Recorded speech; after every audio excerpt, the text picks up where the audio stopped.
Got a 2002 F350 7.3 battery cable. The little bolt on the top broke off. Gonna show you how I fixed it. Seems to work pretty good. So that stud right there that holds all the wires on, my battery light was flashing on and off there just intermittently for a while. Come to find out, it was just not getting a good connection right there. So I went to take it off to clean it. Of course it snapped.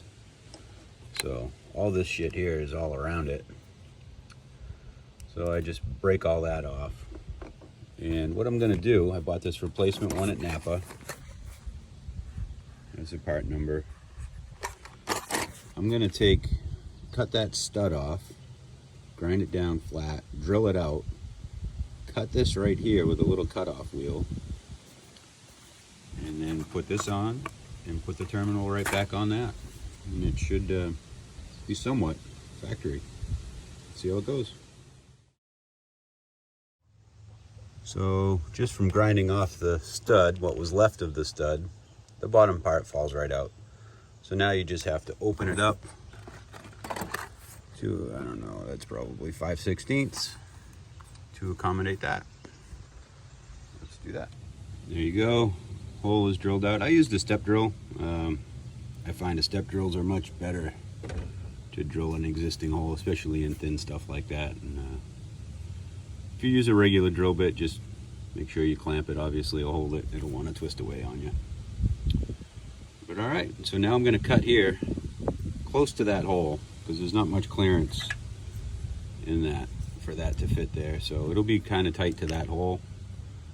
And let's get to doing that. For that, I'm going to use this small little Milwaukee cutoff wheel. And I'll just get in there and here we go.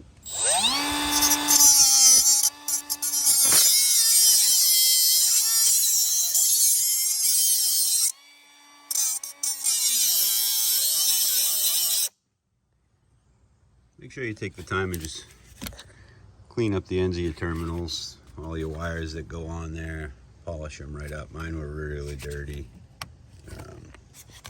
So this one here is, I have a crane on the truck, so that one operates the crane. But this is the wire from the alternator.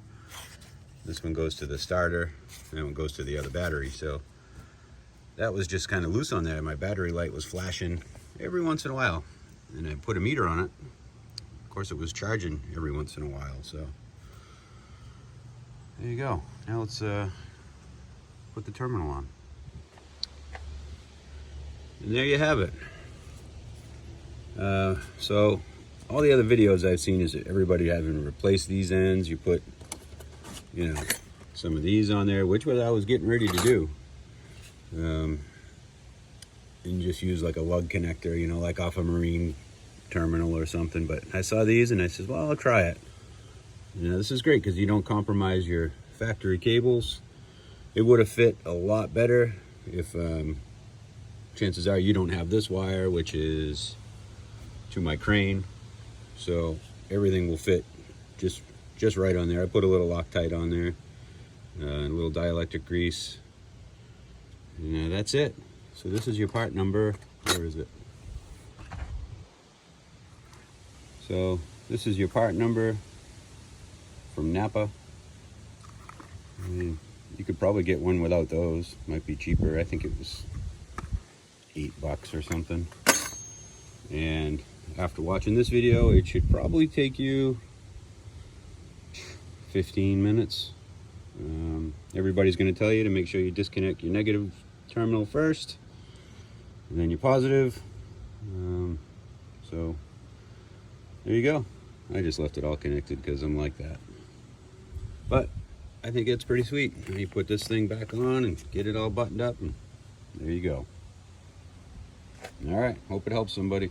See ya.